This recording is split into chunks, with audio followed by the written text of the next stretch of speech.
confused on AMT and the wording. When is a bond subject to the AMT? Well, it's the type of bond. There's two things you got to be subject to the AMT first, and then it would be based on the bond.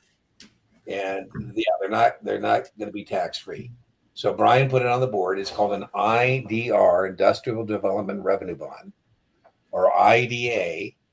These are what we call private activity bonds. They're not supporting a public purpose. So there's a couple test questions here. Corporate credit backs the bonds. So this would be like we issue some industrial development bonds or revenue bonds, agency bonds to build Boeing a new factory in South Carolina, for example. And Boeing's credit quality is what backs those bonds. So that's one test question.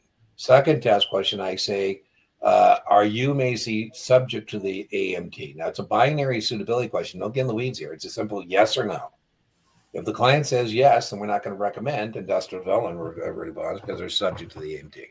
So very testable, and I think it's pretty straightforward. I think sometimes test prep vendors make that a little more complicated than it needs to be. Brian, your thoughts? Yeah, you're right. I don't think there's more than one question. The one that I hear most often is the suitability.